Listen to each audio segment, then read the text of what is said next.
रहे थे 9th chemistry में हमारे आसपास के पदार्थ में पदार्थ के बारे में हम लोग समझ गए।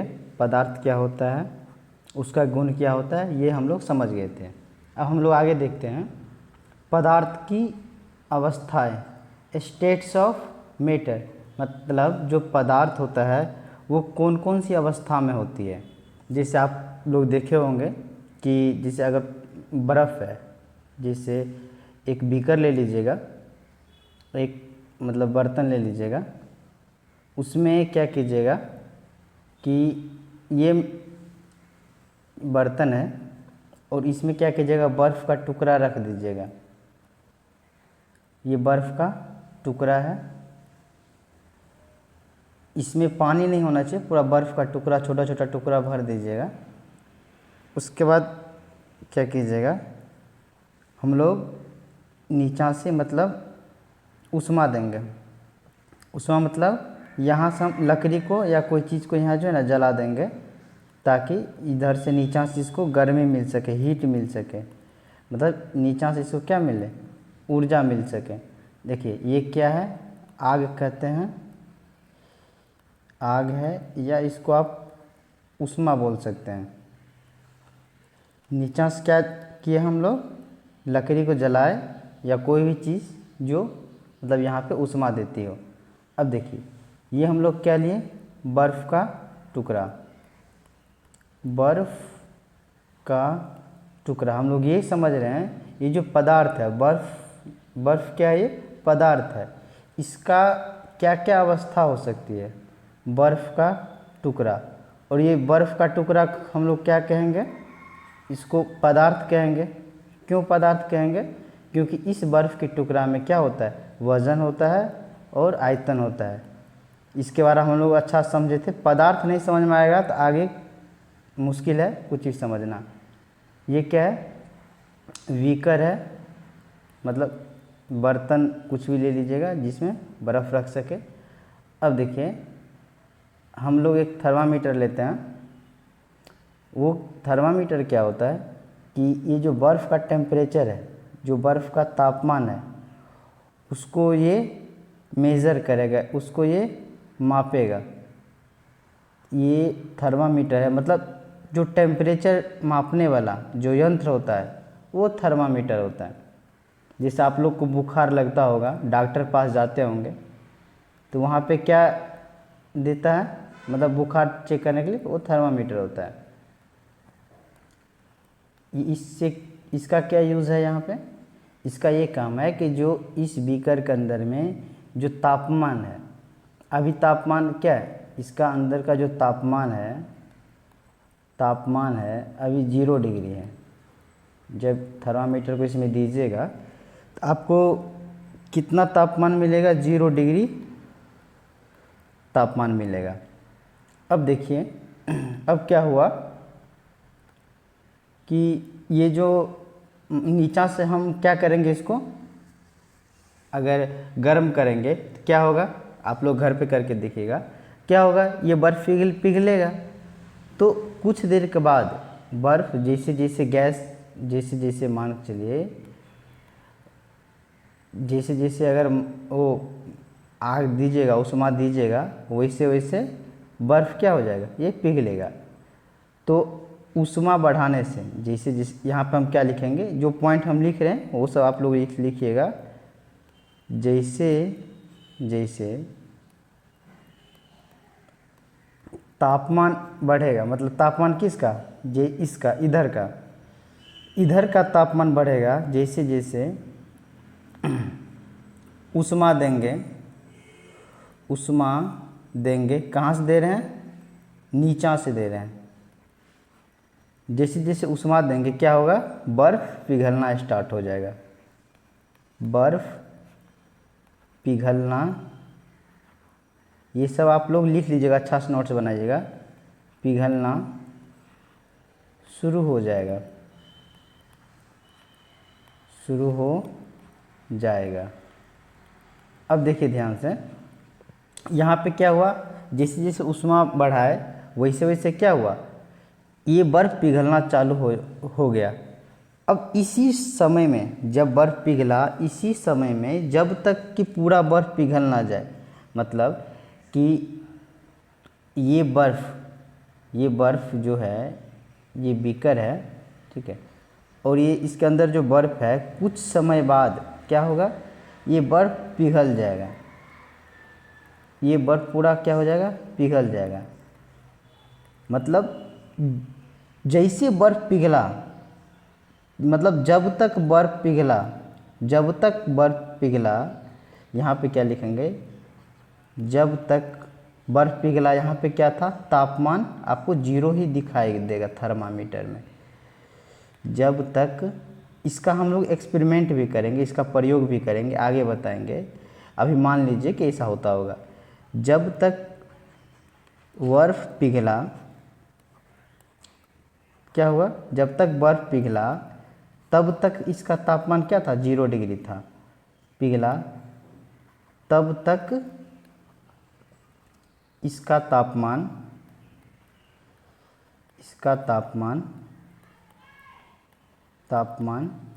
0 डिग्री था। मतलब कि ये पानी तुरंत अभी क्या हुआ है, बर्फ़ से, ये तुरंत पानी बर्फ़ से क्या बना है, मतलब ये जो बर्फ़ है का टुकड़ा है, ये तुरंत बर्फ़ से क्या बना है, पानी बना है। ये पानी गर्म नहीं है, क्यों नहीं गर्म है, तुरंत बर्फ़ के टुकड़ा यहाँ पे पिघला है, और इसको यहाँ पे हम क्या करेंगे, इधर से तापमान देंगे। अब देखिए यहाँ पे क्या हुआ, ये जो पानी बना है, इसको फिर मतलब जो हम लोग ऊष्मा दे रहे हैं, इसको ऊष्मा देते ही रहेंगे। ध्यान से देखिएगा, हम लोग क्या किए, ये जो बीकर है, यहाँ पे क्या किए, बर्फ़ पिघलने के बाद भी इसमें क्या किए हम लोग, ऊष्मा दिए। अब ध्यान से देखिएगा, यहाँ पे मतलब आप जब ज़्यादा गर्म कीजिएगा इसको, तो बताइए यहाँ पे क्या होगा, यहाँ पे इसको गर्म करते रहिएगा तो क्या हो जाएगा, ये पानी कहेगा, मतलब पानी क्या हो जाएगा, वाष्प बनना स्टार्ट हो जाएगा। ये पानी क्या हो जाएगा, ये क्या है, आपका आग है, आग, या इसको ऊष्मा बोल सकते हैं, और ये क्या है, आपका पानी है। अब यहाँ पे देखिए, ये जो पानी है आपका, अगर ज़्यादा गर्म कीजिएगा तो क्या हो जाएगा, इसमें वाष्प बनना स्टार्ट हो जाएगा, इसमें क्या हो जाएगा, वाष्प बनना स्टार्ट हो जाएगा। तो जब थर्मामीटर में देखिएगा, इसका जो तापमान है, ये थर्मामीटर है, इसका तापमान बढ़ने लगेगा। कब बढ़ने लगेगा, जैसे बर्फ़ से तुरंत पानी बना, फिर उसको हम लोग क्या कर रहे हैं, गर्म कर रहे हैं, तो क्या हो जाएगा, इस थर्मामीटर में जो इसका तापमान है, ये बढ़ने लगेगा। मतलब पहले कितना था इसका तापमान, 0 डिग्री, और 0 डिग्री से क्या हो जाएगा, ये बढ़ने लगेगा।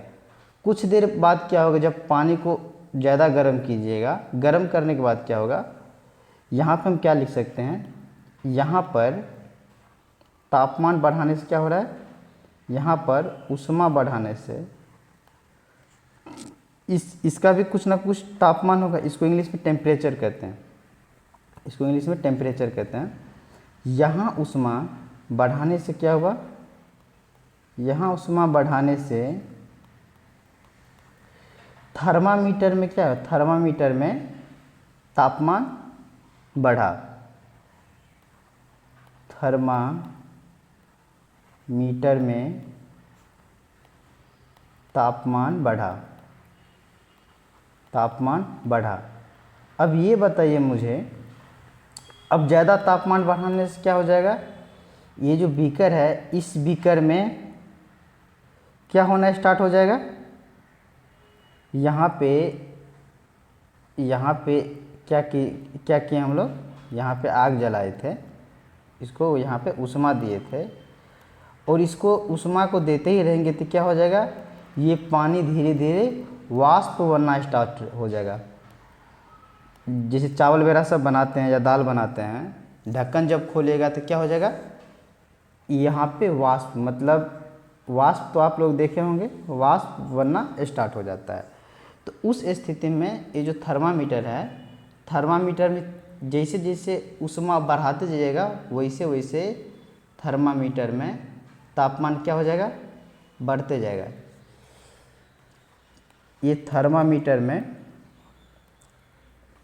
तापमान क्या हो जाएगा, तापमान बढ़ते जाएगा। इसका मतलब क्या होगा, बढ़ते जा रहा है। अब ध्यान से देखिए, हम लोग क्या देखे कि सबसे पहले बर्फ़ क्या था, यहाँ जो बर्फ़ था, बर्फ़ पहले ठोस के रूप में था। ये बर्फ़ किस रूप में था, ठोस के रूप में। ठोस क्या होता है अभी हम लोग आगे पढ़ेंगे डिटेल्स में। अभी के लिए मान चलिए जो मजबूत होता है, जिसे मजबूत का मतलब हुआ कि हम पदार्थ के बारे में समझे हैं। जो पदार्थ का कण होता है यह एक दूसरे को क्या करता है, आकर्षित करता है। और ये जो ठोस में जो पदार्थ का कण होता है वो सबसे ज़्यादा नज़दीक होने के कारण सबसे ज़्यादा नज़दीक होता है। मतलब जो आकर्षण बल होता है इसका, ये जो आकर्षण, आकर्षण क्या होता है, आकर्षण क्या होता है, खींचना।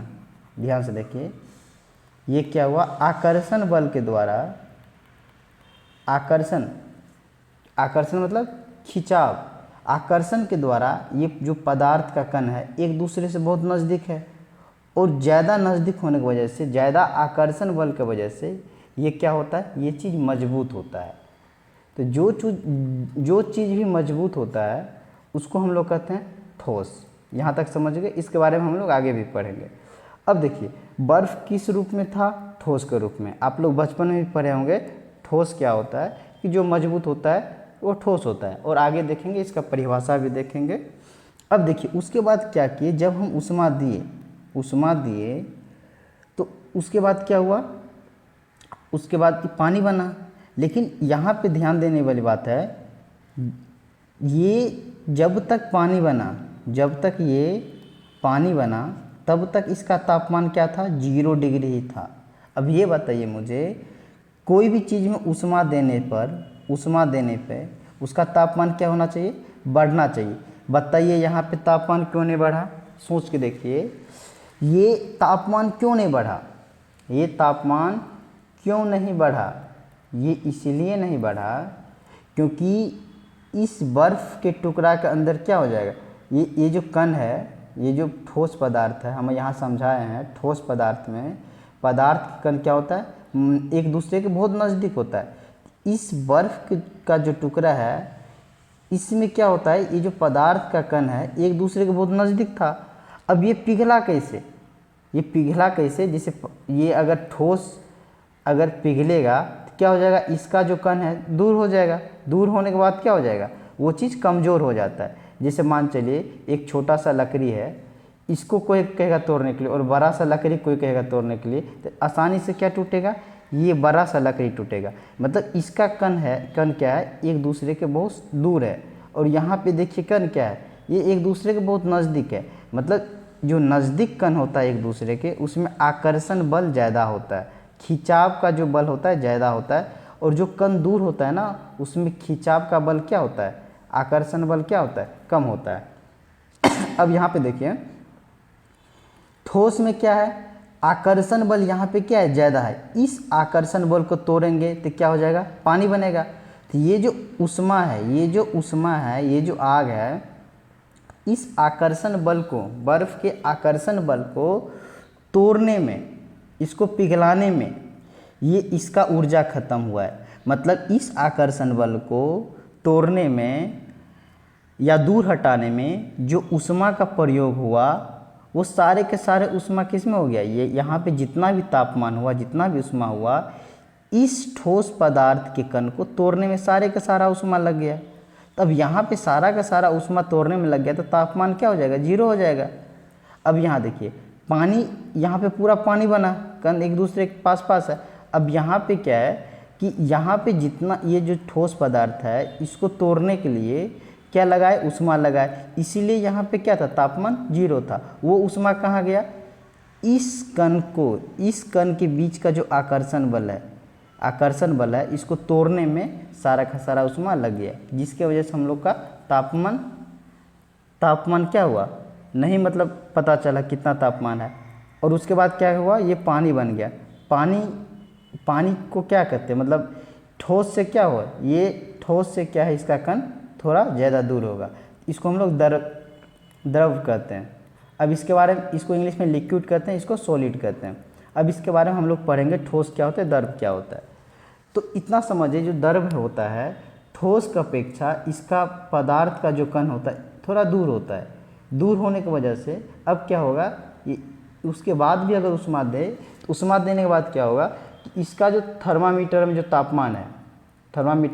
तापमान है उसका तापमान बढ़ना स्टार्ट हो जाएगा। तो ये जो उष्मा लगा इस बर्फ़ के कण को तोड़ने में, उसको हम लोग कहते हैं गुप्त उष्मा। इसको पिघलाने में जो उष्मा लगा उसको हम लोग क्या कहते हैं, गुप्त उष्मा। गुप्त मतलब छुपा हुआ, तो छुपा हुआ उष्मा है कि नहीं, इस बर्फ़ के टुकड़ा को तोड़ने में जो उष्मा लगा। अब थर्मामीटर में तो कुछ बता ही नहीं रहा है, यहाँ पे इसको पता ही नहीं चल रहा है कि उष्मा गया कहाँ, लेकिन ये तो गुप्त है, मतलब ये बर्फ़ को तोड़ने में सारा सारा उष्मा ख़त्म कर दिया। तो इसको पता ही नहीं चल रहा है थर्मामीटर को कि ये उष्मा गया कहाँ, लेकिन ये सारा का सारा उष्मा क्या हुआ, इसमें खर्चा हो गया। इसलिए थर्मामीटर को पता ही नहीं चला कि यहाँ पे मतलब क्या, मतलब उष्मा कितना था। अब देखिए उसके बाद क्या हुआ, ये पानी बना। पानी बनने के बाद क्या हुआ कि थर्मामीटर में फिर उसका तापमान क्या हुआ, बढ़ने लगा। ये प्रयोग है, बढ़ने लगा। तो ये पानी क्या है, द्रव है, लिक्विड जिसको कहते हैं इंग्लिश में। अब देखिए बर्फ़ क्या हुआ, पहले ठोस में था, बर्फ़ क्या था, पहले ठोस में था, उसके बाद बर्फ़ क्या हुआ, द्रव हुआ। अब देखिए फिर इसको गर्म किए, इसको जैसे जैसे गर्म किए फिर तापमान इसका क्या हुआ, बढ़ने लगा। तो ये क्या कर रहा है, ये वाष्प बन रहा है। ये वाष्प क्यों बन रहा है, इसके मतलब पानी के अंदर जो पदार्थ का कण होता है फिर उसको तोड़ता है। तो तोड़ने के बाद क्या हुआ कि ये पदार्थ का कण काफ़ी दूर दूर आ गया होगा, और जिसके वजह से ये क्या हुआ, वाष्प बना। अब देखिए उष्मा दिए फिर क्या हो जाता है, वाष्प बनने लगता है। तो थर्मामीटर में तापमान क्या हो जाएगा, और बढ़ने लगेगा। इस वाष्प को हम लोग कहते हैं गैस। वाष्प को क्या कहते हैं, गैस कहते हैं। अब देखिए सबसे पहले ठोस कौन सा अवस्था में था, ठोस पहले, ये जो बर्फ़ है, बर्फ़ पहले कौन सा अवस्था में था, हम लोग पदार्थ की अवस्थाएं समझ रहे हैं। बर्फ़ क्या है, बर्फ़ का टुकड़ा या पदार्थ, ये पदार्थ है। अब पदार्थ की क्या क्या अवस्था हो सकती है, सबसे पहले क्या था, बर्फ़ ठोस था, उसके बाद फिर गर्म किए। हम क्या समझाना चाह रहे हैं कि ये जो बर्फ़ का टुकड़ा है, ये बर्फ़ का टुकड़ा अलग अलग स्टेट्स में, अलग अलग अवस्था में क्या क्या हो सकता है। पहले ठोस था, फिर क्या हुआ, द्रव हो गया, और फिर इसको गर्म किए। गर्म करने के बाद ये क्या हो गया, फिर ये क्या हो गया, गैस हो गया। इसका मतलब हम लोग क्या समझे, जो पदार्थ की अवस्थाएं होती है, जो पदार्थ की, इससे ऑब्जेक्टिव क्वेश्चन बनेगा, जो पदार्थ की अवस्थाएं होती है वो 3 होती है। क्या होती है, इसके बारे में हम लोग डिटेल्स में एक एक करके पढ़ेंगे। पहला क्या होता है, ठोस। दूसरा क्या होता है, अब ये देखिए, उसके बाद पानी, बर्फ़ क्या हुआ, पिघल गया, पानी बना। तो दूसरा में क्या हुआ, द्रव। और तीसरा में क्या हुआ, वही बर्फ़ को ज़्यादा गर्म किए तो क्या हो गया, वो गैस में बदल गया। इसका मतलब पदार्थ की जो अवस्थाएं है वो क्या है, ठोस है, द्रव्य है और गैस है। इस तीनों के बारे में हम लोग एक एक करके पढ़ेंगे, और ये तीनों अच्छा से समझिएगा। देखिए आप लोग जो फर्स्ट वाला वीडियो नहीं देखें, उसको नहीं देखेगा तो ये चीज़ नहीं समझ में आएगा। उसके बाद सेकेंड चीज़, थर्ड, मतलब जितना भी है पार्ट बना रहा हूँ वीडियो का, जितना भी लेक्चर है 1 बाय 1 देखिएगा तो अच्छा समझ में आएगा। और आगे हम लोग क्वेश्चन करेंगे अगला लेक्चर में, उसमें प्रश्न करेंगे, देखिएगा जितना आप पढ़े हैं इसमें से सारा का सारा उसमें उसका प्रश्न बन जाएगा। तो यहाँ हम लोग समझ गए ये ठोस, द्रव, गैस ये क्या होता है, इसका परिभाषा क्या है हम लोग आगे देखेंगे। और हम लोग ऑब्जेक्टिव करेंगे कोई भी मतलब एग्ज़ाम का, ये जब तक थ्योरी अच्छा से नहीं समझ में आएगा फिर आगे आप लोग को बहुत दिक्कत हो जाएगा। और नोट्स अच्छा से बनाइएगा। तब तक के लिए थैंक यू।